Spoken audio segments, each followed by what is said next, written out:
Get your dirty hands off my table, Alexander Beaumont snarled as Maya Thompson reached to refill his water glass at Manhattan's most exclusive restaurant.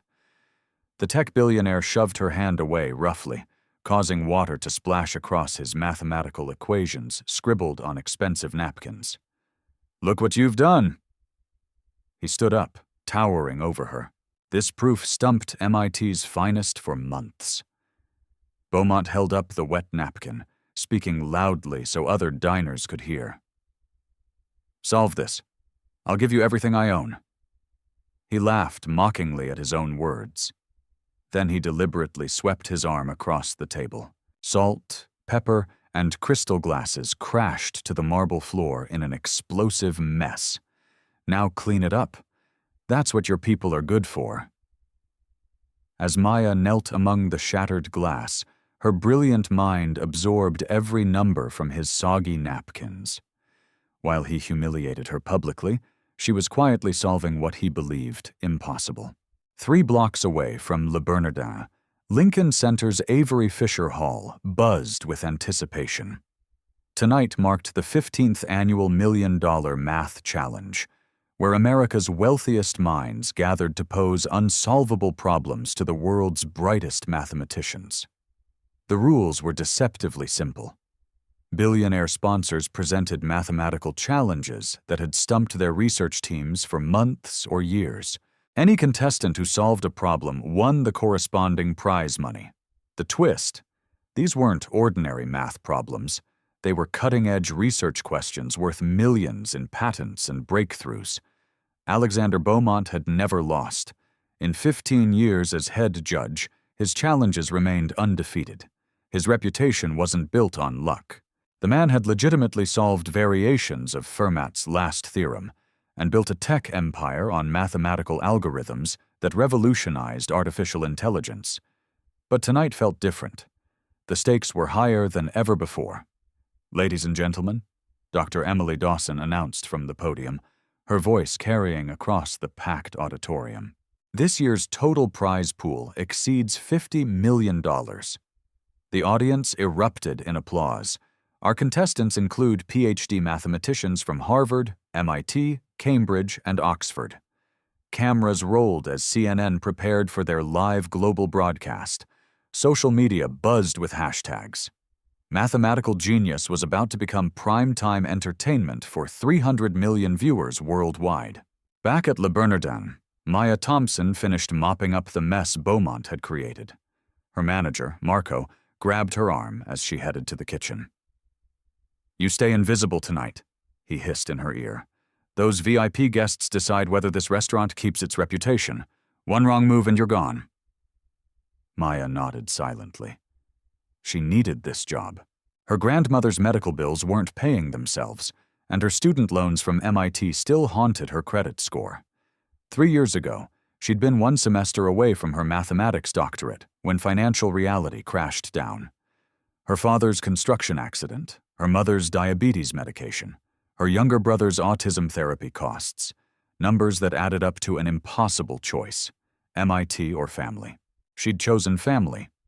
Now she cleaned up after people who would never know she'd once published original research in topology theory.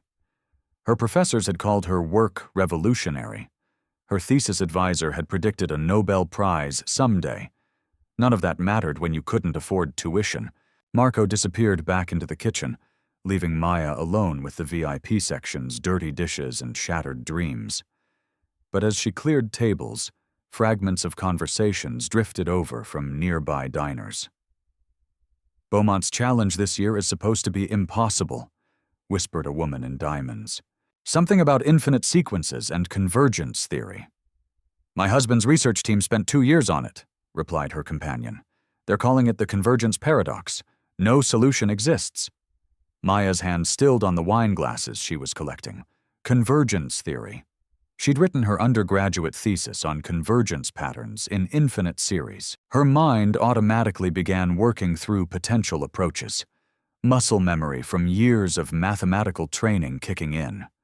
Despite her current circumstances, more fragments reached her ears as she moved between tables. The preliminary problems are just warm-ups, a man was explaining to his date. Real challenge comes at the end. Beaumont always saves his impossible proof for last. What makes him so confident nobody can solve it? Because he's Alexander Beaumont. The man's never been wrong about mathematics, ever. Maya felt something stir in her chest. Not anger exactly, more like recognition. She knew that feeling of absolute mathematical certainty, that moment when patterns clicked into place with undeniable clarity. She'd experienced it herself during late nights in MIT's library, solving problems that had stumped her professors. But she also knew something Beaumont apparently didn't. Mathematical brilliance didn't announce itself with degrees or bank accounts. It whispered in the minds of people others overlooked. And sometimes, just sometimes, those whispers contained truths that the loudest voices missed. Her phone buzzed with a news alert. The $1 Million Math Challenge was starting in 1 hour. Lincoln Center's doors were opening to the public for viewing parties in the lobby, where giant screens would broadcast the competition live. Marco emerged from the kitchen, scanning the dining room. "Thompson, table 12 needs their check. Move." As Maya hurried to comply, her mathematical mind was already 3 steps ahead. She had exactly 43 minutes left on her shift. Lincoln Center was a 12-minute walk from the restaurant. The competition's preliminary round would begin in 55 minutes. Would she have the courage to step out of the shadows and into the light where her true abilities could shine?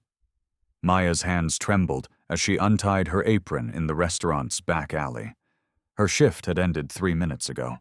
Lincoln Center's golden lights beckoned from just 12 blocks away. But each step felt like crossing an ocean. She wasn't supposed to be here. The $1 Million Math Challenge wasn't for people like her. People who served coffee instead of discovering theorems. People who counted tips instead of publishing papers. But Alexander Beaumont's soggy napkin was folded in her pocket. His equations burned into her memory. She'd found his error within 30 seconds of studying the scribbled proof. The man who'd humiliated her had made a fundamental mistake that any decent mathematician should have caught. Lincoln Center's lobby was packed with curious onlookers watching giant screens broadcasting the competition. Maya slipped through the crowd, her server's uniform drawing dismissive glances from well-dressed spectators. On screen, Dr. Emily Dawson was introducing the final 3 contestants.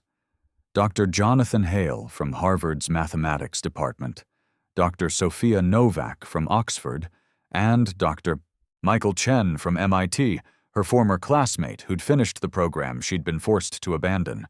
"Before we begin the final challenge," Dr. Dawson announced, "Mr. Beaumont would like to address our global audience." The camera panned to Alexander Beaumont, immaculate in his tailored suit, standing confidently at center stage. He held up a sheet of paper covered in complex equations.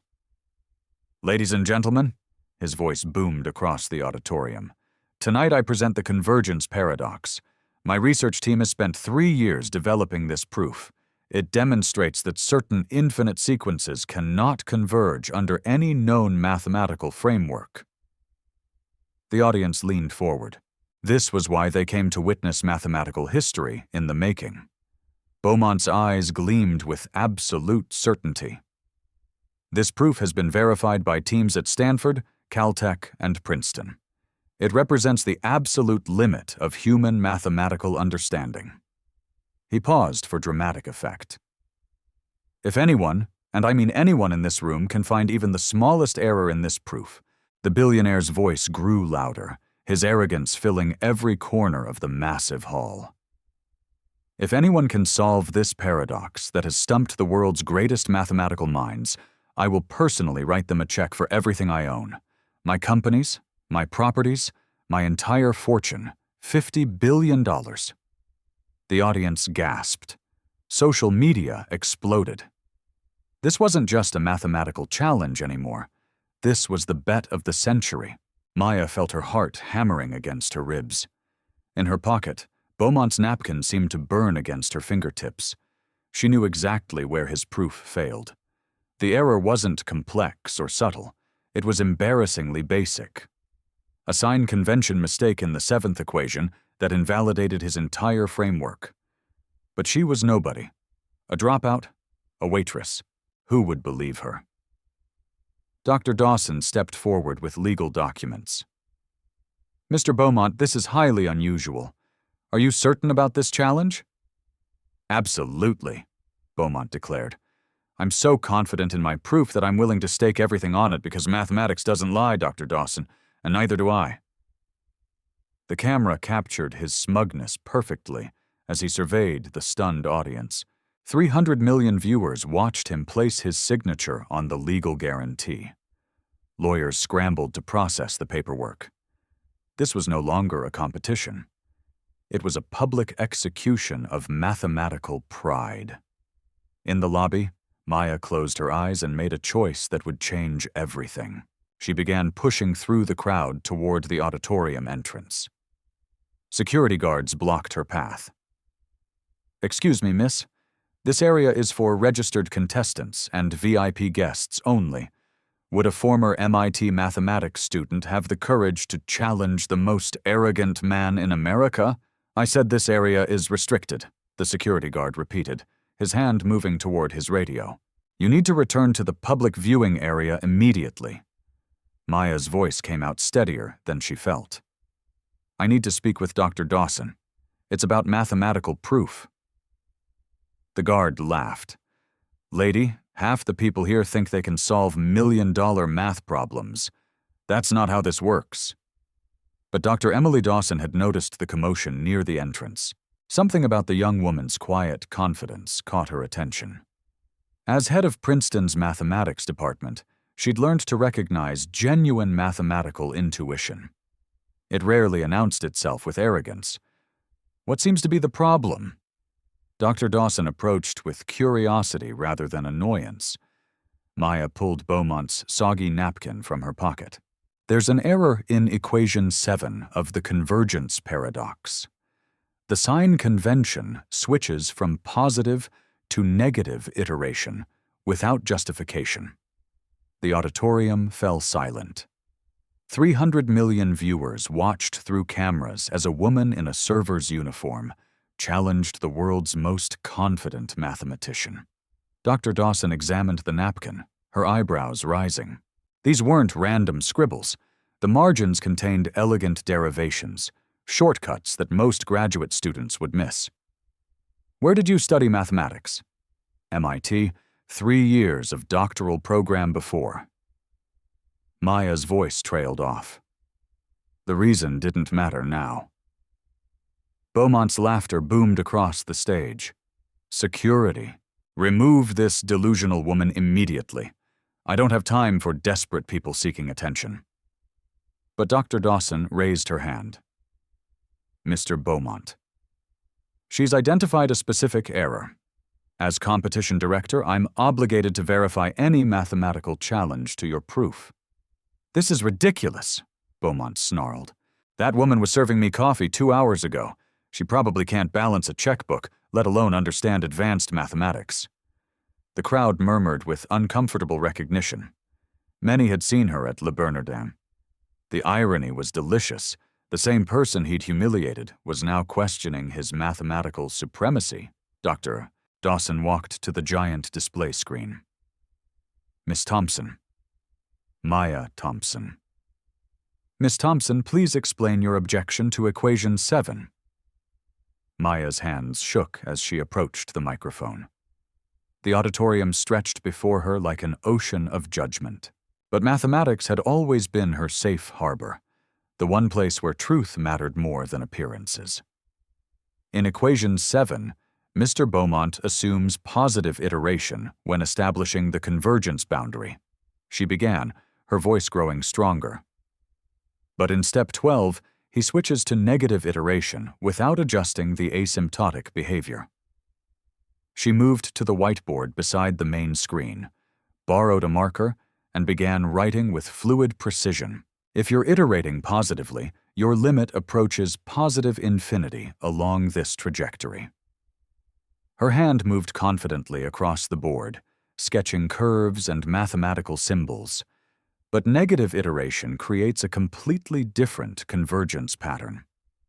The limit actually approaches 2.847, not 0 as his proof claims.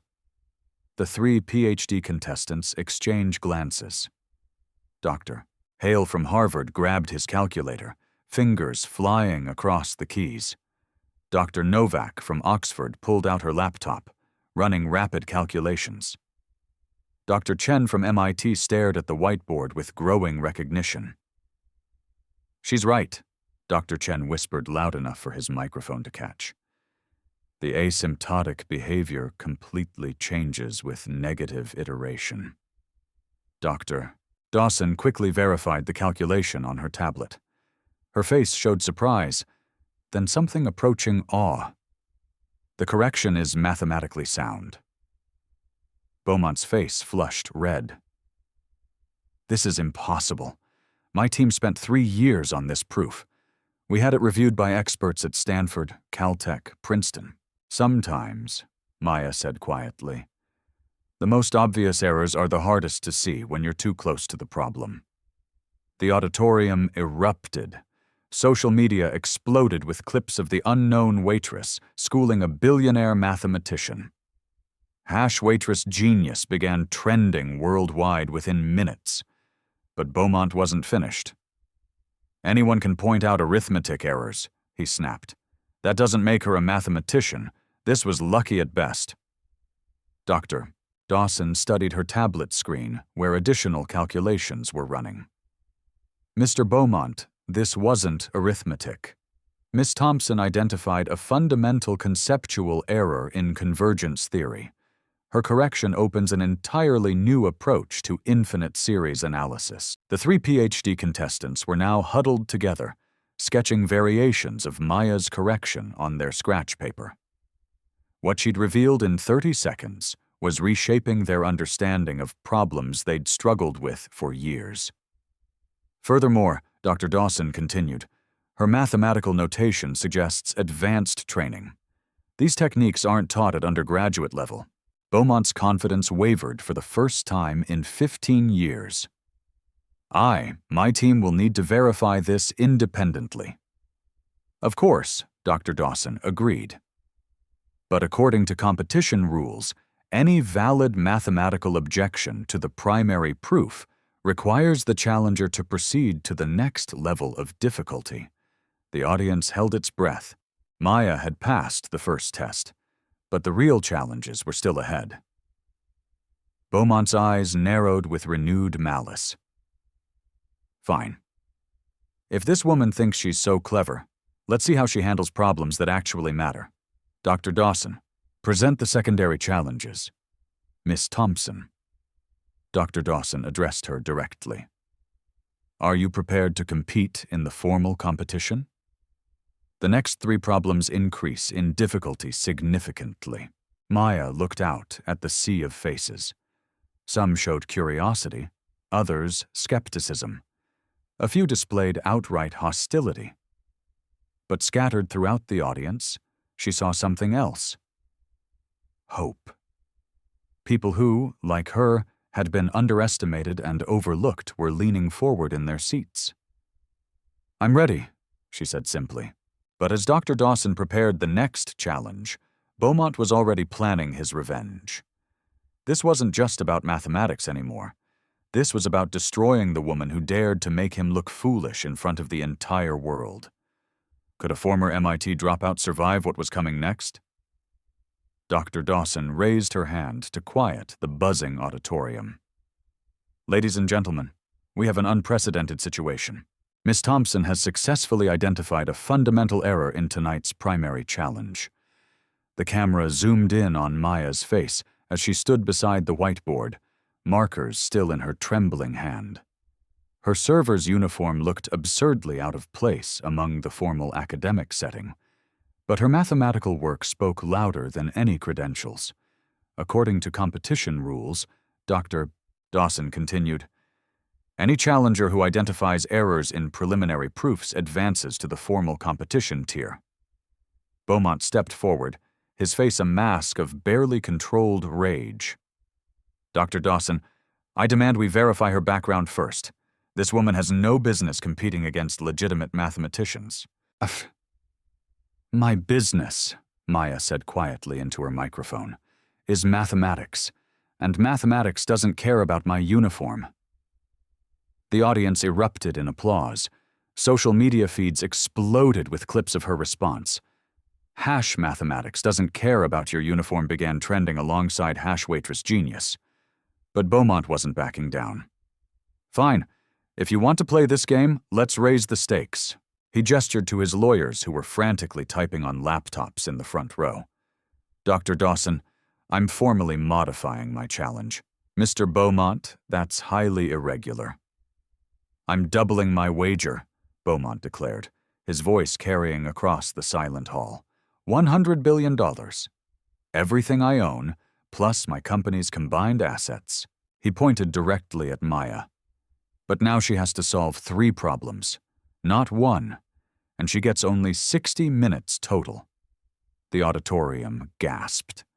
The 3 PhD contestants looked stunned. This wasn't just mathematical competition anymore. This was financial warfare. Dr. Dawson checked her tablet, scrolling through competition regulations. "The rules do allow for modified challenges if all parties consent." "I accept," Maya said before Dr. Dawson could finish. "You don't understand what you're agreeing to," Dr. Hale from Harvard warned her. "These aren't textbook problems. They're cutting-edge research questions that teams of mathematicians work on for years." But Maya's eyes were fixed on Beaumont. She'd seen that look before. The absolute certainty that he was about to crush someone he considered beneath him. The same look he'd worn while grinding his shoe into her foot and calling her people contaminated. "Furthermore," Beaumont continued, "sensing victory. The competition will now be broadcast live to global news networks. CNN, BBC, Al Jazeera. Everyone will watch this woman fail spectacularly." Dr. Dawson looked concerned. "Miss Thompson, you're not obligated to accept these modifications. The original challenge stands, if you prefer." "No," Maya said firmly. "I accept his terms, all of them." The viewing audience had grown from 300 million to over 500 million as news of the unprecedented challenge spread worldwide. In Le Bernardin, Marco and the kitchen staff were crowded around a tablet watching their former waitress face down America's most arrogant billionaire. "Is she insane?" Marco muttered. "That man will destroy her." But in nursing homes and community colleges, in night shift break rooms and single-parent apartments, people who'd been overlooked and underestimated were gathering around screens with growing hope. Dr. Dawson announced the new rules. 3 problems, 60 minutes total. Miss Thompson will work at the main board. The existing contestants will compete simultaneously for comparison purposes. "And when she fails," Beaumont added with a cruel smile, "I want her to admit publicly that she's nothing but a fraud seeking attention. I want her to apologize to every viewer for wasting their time." The cruelty of the demand hit the audience like a slap. Even his supporters seemed uncomfortable with the unnecessary humiliation clause. "And when will I succeed?" Maya asked. Beaumont laughed. "You won't." "But if I do?" His lawyers were frantically trying to signal him to stop. But his arrogance had taken complete control. "If you somehow solve all 3 problems, which is mathematically impossible, then yes, you get everything. $100 billion and a public apology from me." The contracts were hastily rewritten and signed. Cameras positioned for optimal angles. Social media platforms crashed under the viewing load as word spread globally. Dr. Dawson approached Maya privately during the setup. "Are you certain about this? There's no shame in competing under the original terms." "There's shame in staying silent when someone thinks they can humiliate you without consequences," Maya replied. "I've been quiet too long." As technicians finished positioning cameras and microphones, Beaumont made one final announcement. "Ladies and gentlemen, you're about to witness the difference between real mathematical genius and desperate delusion. Watch carefully as this woman embarrasses herself in front of the entire world. But something had changed in Maya's posture. The trembling hands were steady now. The uncertain voice had grown strong. She approached the massive whiteboard like a concert pianist approaching her instrument. The timer was set. The problems were sealed. 500 million people held their breath. Would the woman who cleaned up Beaumont's messes be able to clean up his mathematics as well? The 60-minute countdown began with a thunderous beep that echoed across Lincoln Center. Dr. Dawson broke the seal on the first envelope, revealing Problem 1, Advanced Probability Theory with Quantum Applications. Maya read the problem once, twice, then smiled slightly.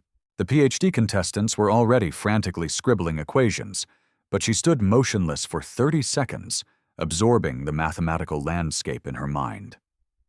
While Dr. Hale from Harvard struggled with the opening setup, Maya identified an elegant shortcut. Instead of brute forcing through 17 variables, she recognized the problem as a disguised Markov chain. Her marker moved across the board with fluid precision, cutting through complexity like a knife through silk. The audience leaned forward. Even Beaumont looked surprised at her speed, but social media was brutal. Anonymous accounts flooded Twitter with attacks. Fake Waitress getting lucky. This is staged for views. She's probably getting answers through an earpiece. The hate was immediate and vicious. Meanwhile, Marco from Le Bernardin was fielding phone calls from news outlets. She was always strange, he told reporters, muttering numbers to herself, scribbling on napkins during breaks. We thought she might be mentally unstable. Dr. Dawson opened the second envelope. Problem 2. Topological manifolds and differential geometry. This was Maya's specialty from MIT. She'd published undergraduate research on manifold theory that her professors had called revolutionary. Her approach was so unconventional that Dr. Novak from Oxford stopped her own work to watch. She's using Riemann mapping in reverse, Dr. Chen whispered to his microphone. That's actually brilliant. The cameras caught the amazement on the PhD contestants' faces.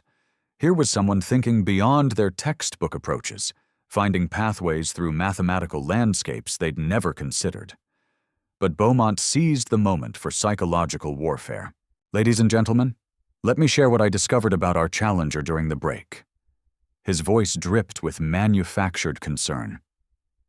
Miss Thompson was expelled from MIT for academic misconduct. The lie hit Maya like a physical blow. She stumbled, nearly dropping her marker. The audience murmured with uncertainty. Her mathematical momentum shattered. That's not true, she said quietly, but her microphone barely picked it up. My sources at MIT confirm it. Beaumont continued smoothly. Plagiarism accusations. That's why she never finished her doctorate. In living rooms across America, viewers were switching between believing and doubting. The story felt too perfect, too much like a fairy tale. Surely waitresses couldn't solve problems that stumped PhD holders. Dr. Dawson intervened with quiet authority. Mr. Beaumont, unless you have documentation, such accusations are inappropriate. She approached Maya's board, studying the work. Miss Thompson, your topological approach here is genuinely original. I've never seen this particular mapping technique. The validation steadied Maya's nerves. Mathematics didn't lie even when people did, but the damage was spreading faster than her solutions. News outlets began running exclusive mystery mathematicians troubled past headlines. Cable news shows hosted experts who questioned whether the entire event was staged for ratings. Nobody jumps from serving coffee to solving research-level mathematics, declared a Yale professor on CNN. The human brain doesn't work that way. 27 minutes remaining. The third problem was still sealed. 2 problems solved, but barely. Maya finished problem 2 with a flourish. Her solution so elegant that the 3 PhD contestants applauded spontaneously. Even they recognized mathematical beauty when they saw it. Her work showed insights that graduate programs typically took years to develop. But Beaumont's legal team was working phones frantically. We're getting reports that her solutions might be pre-programmed. One lawyer announced loudly enough for cameras to catch. This level of speed suggests technological assistance or prior knowledge. Security guards began inspecting the stage area, checking for hidden devices.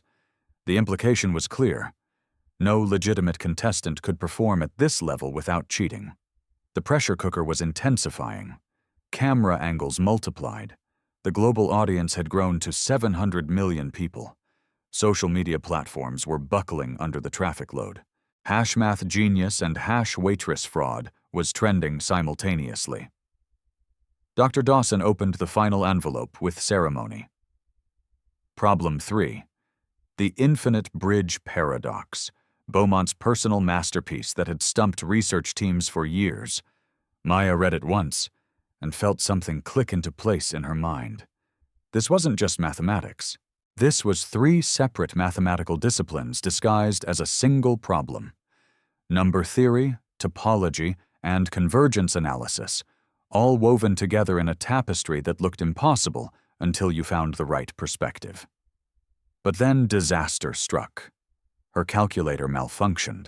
The screen flickered and died, leaving her without computational support for the most complex calculations of her life. Technical difficulties happen. Beaumont shrugged with false sympathy. Perhaps we should postpone while we find her a working calculator.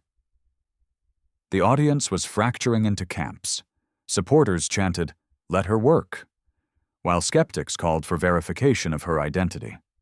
The mathematical community was split between fascination and suspicion. "I don't need a calculator," Maya announced, her voice carrying new strength.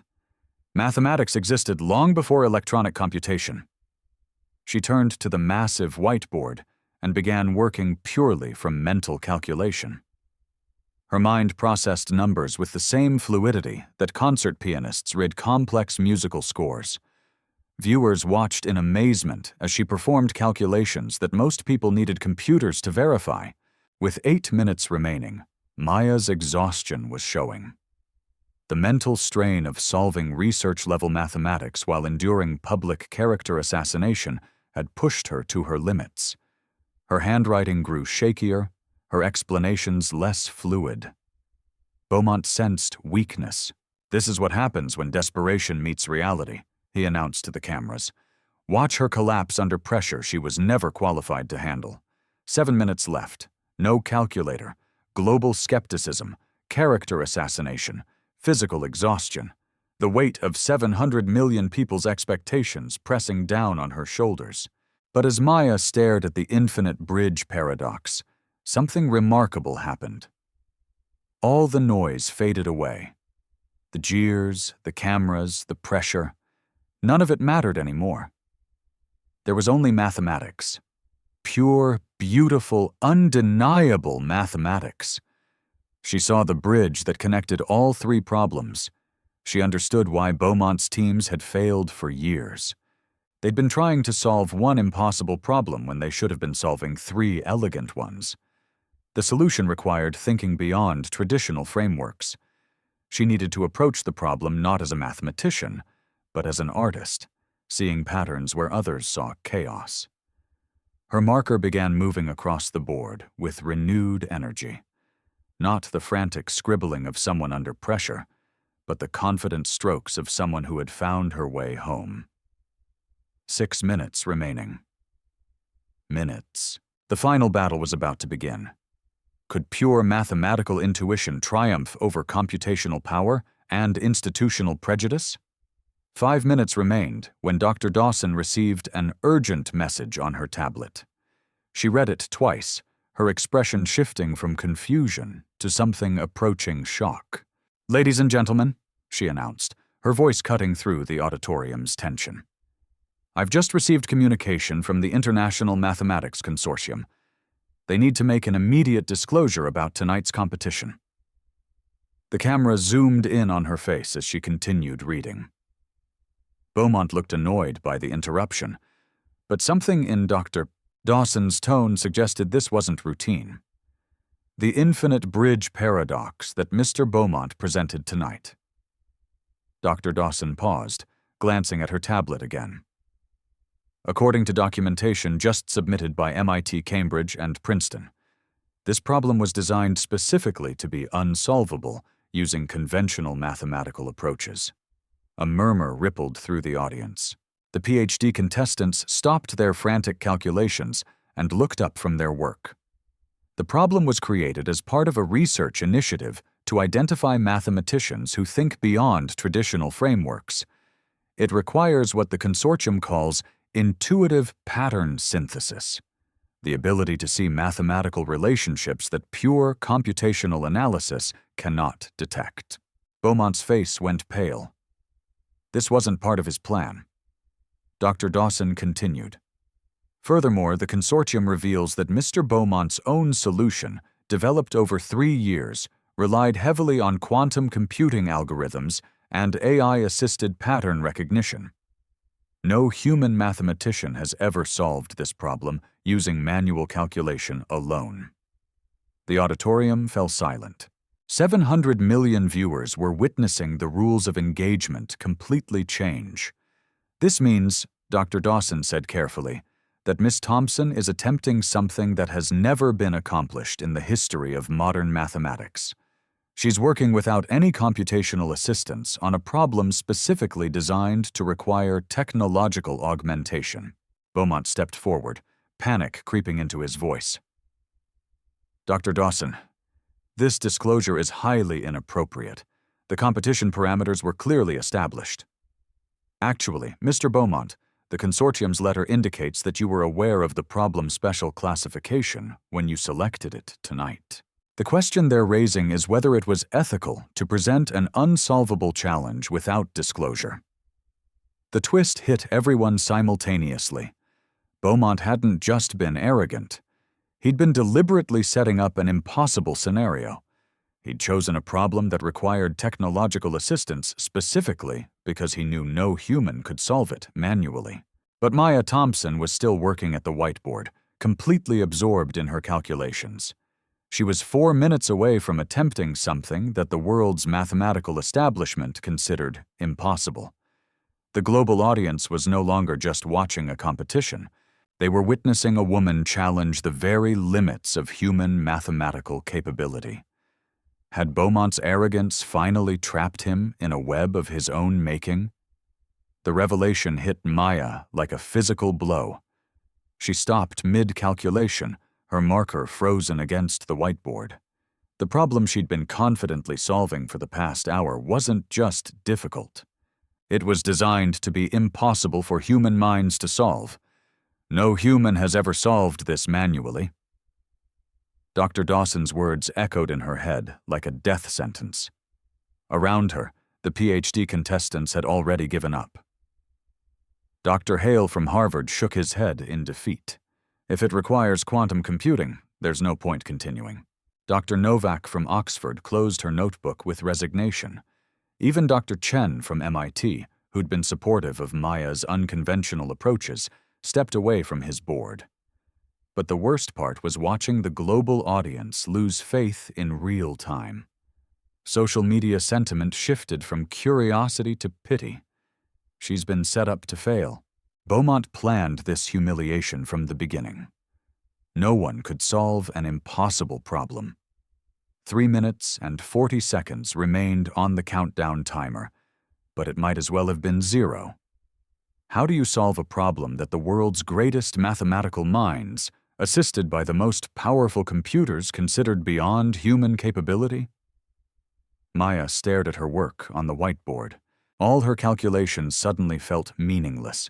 She'd identified the 3 separate mathematical disciplines hidden within the paradox: number theory, topology, and convergence analysis. She'd found elegant connections between them. But if the problem required technological assistance that she didn't have, then all her insights were worthless. The auditorium was no longer silent with anticipation. It was silent with sympathy. 700 million people were watching her inevitable failure, and she could feel their pity radiating through the cameras. "Miss Thompson," Dr. Dawson approached gently. "Given this new information about the problem's classification, no one would fault you for stepping away. What you've accomplished tonight is already remarkable." Maya looked at Dr. Dawson, then at the expectant faces in the audience. She saw Marco from Le Bernardin smirking on a video call, probably telling reporters that he'd known she was delusional all along. She saw Beaumont's lawyers furiously working their phones, likely preparing damage control statements about how their client had been protecting the integrity of mathematics by exposing fraudulent claims. But worst of all, she saw the disappointment in the eyes of people who'd believed in her. The night shift workers who'd paused their jobs to watch, the single mothers who'd seen themselves in her struggle, the students who'd been told they weren't smart enough. They'd invested their hope in her impossible dream, and now she was about to let them all down. "I can't do it," she whispered, her voice barely audible through the microphone. "I thought I could see the solution. But if it's impossible," her confidence built up through years of mathematical study and natural intuition crumbled completely. She was just a waitress who'd been foolish enough to believe she could compete with billionaires and PhDs. The humiliation burned through her chest like acid. Beaumont sensed his moment of triumph. Ladies and gentlemen, this is what happens when delusion meets reality. Miss Thompson has been living in a fantasy where serving coffee qualifies her to solve problems that stump the world's finest minds. The cruelty in his voice was unmistakable. This wasn't just about mathematics anymore. It was about putting her back in what he considered her proper place. But then, cutting through the despair, came a voice that changed everything. "Maya." Dr. Dawson's voice was quiet but firm. She moved closer, speaking directly to her rather than the cameras. Mathematics doesn't care about classifications or committees or what's supposed to be impossible. You've seen something in this problem that others haven't. Trust your mind. Dr. Dawson gestured toward the whiteboard. Look at your work. Really look at it. You haven't been solving 3 separate problems. You've been building something entirely new. Maya turned back to her equations. Through her tears of frustration, she began to see what Dr. Dawson meant. Her approach hadn't been following traditional mathematical pathways. She'd been creating bridges between disciplines that weren't supposed to connect. Maybe the problem wasn't that she lacked the right technology.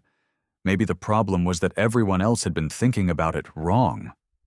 2 minutes and 15 seconds remained. Could she find the courage to attempt the impossible one more time? 2 minutes and 15 seconds. Maya wiped her eyes and turned back to the whiteboard with renewed purpose. Dr. Dawson was right. She hadn't been solving 3 separate problems. She'd been building something that had never existed before. The infinite bridge paradox wasn't about finding a single solution. It was about creating a mathematical language that could describe infinity itself. I see it now, she whispered, her voice growing stronger.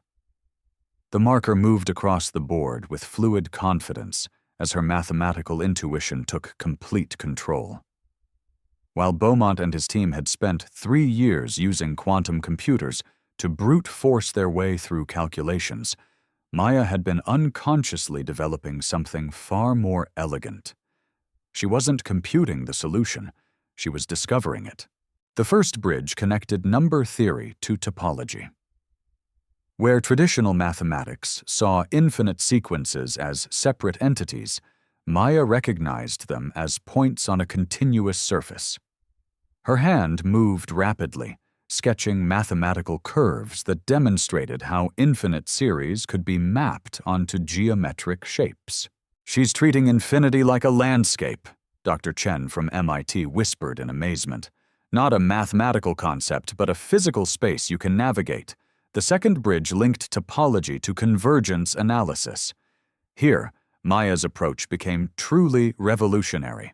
Instead of trying to prove convergence through limit calculations, She showed how mathematical functions could flow like rivers across the topological surface she'd created. The audience was mesmerized. Even people without mathematical training could see the beauty in her visual approach. She was making the abstract concrete, the impossible tangible.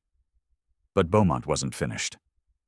"This is mathematical poetry, not rigorous proof," he announced desperately. "She's drawing pretty pictures instead of providing numerical solutions." Maya paused in her work and faced him directly. The moment had arrived for the first of the 3 golden beats. "Your elegant solution has one small problem, Mr. Beaumont," she said calmly, her voice carrying across the silent auditorium. "You assumed that infinity is always infinite." The statement hung in the air like a challenge. Beaumont's face showed confusion, then alarm, as he began to understand what she meant. "In your quantum-assisted proof, you treated all infinities as equivalent, but there are different kinds of infinity. Some are countable, others uncountable. Some converge, others diverge. The bridge you missed is that they're all connected. 90 seconds remaining." Maya turned to complete the third and most crucial bridge, the synthesis that unified all 3 mathematical disciplines into a single elegant framework. Her marker flew across the board, connecting equations with geometric shapes, linking abstract concepts with visual representations. She was operating on pure mathematical instinct. Now her mind processing relationships that had never been formally described. The solution wasn't emerging from calculation. It was being born from intuition. "Incredible," Dr. Dawson breathed. "She's created a unified field theory for infinite sequences." The 3 PhD contestants had stopped pretending to work and were simply watching in awe. Dr. Hale from Harvard was taking photographs of her work with his phone. Dr. Novak from Oxford was frantically scribbling notes, trying to follow her logic. 30 seconds. Maya stepped back and surveyed her work.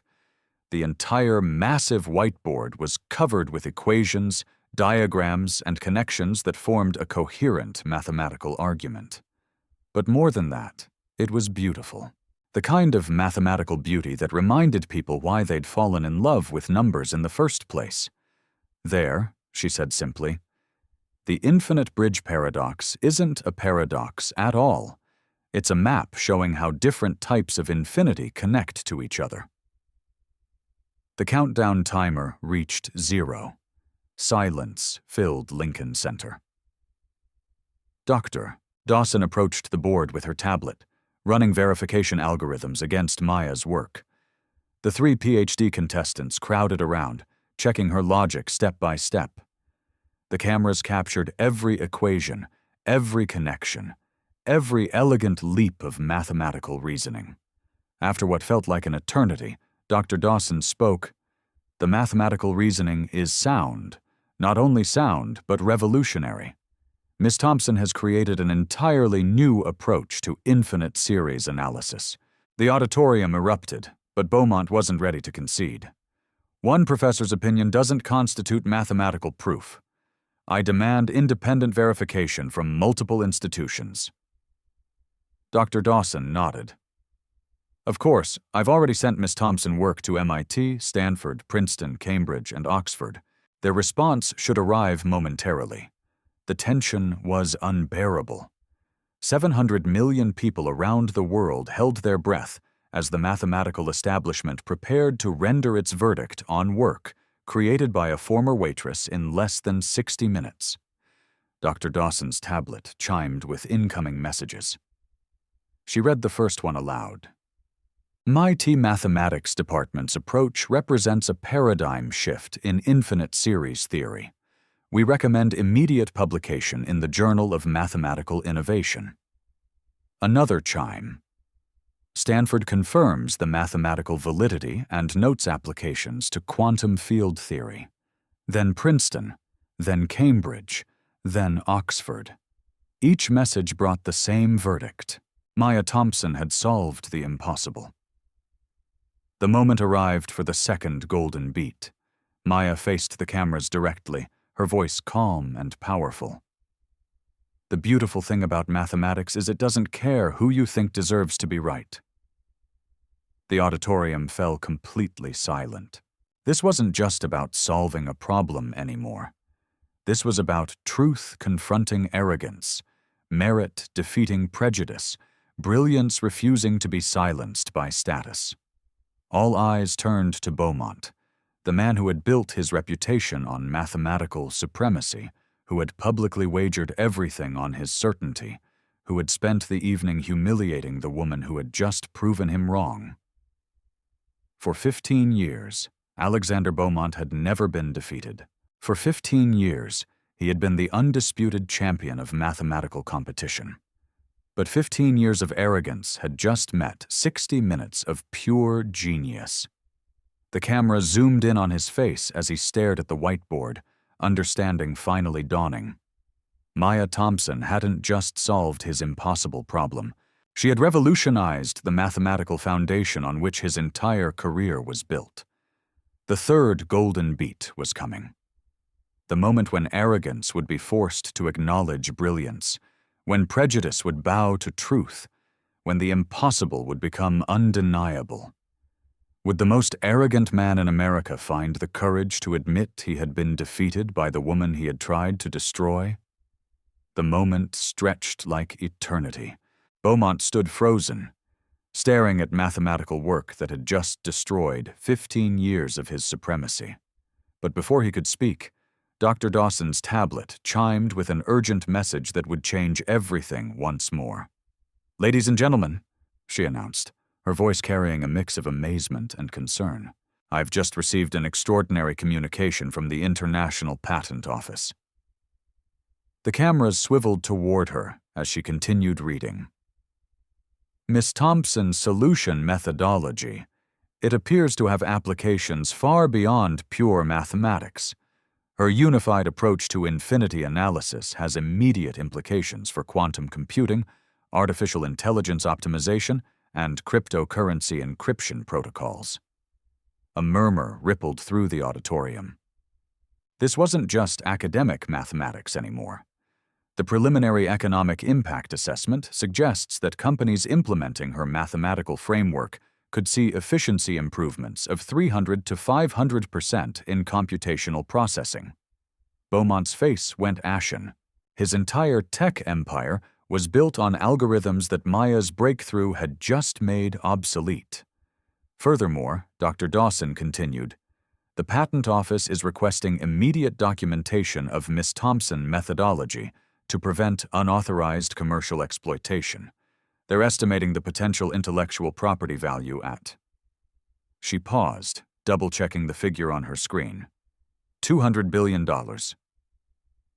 The auditorium exploded into chaos. Reporters were shouting questions. Camera crews were pushing forward for better angles.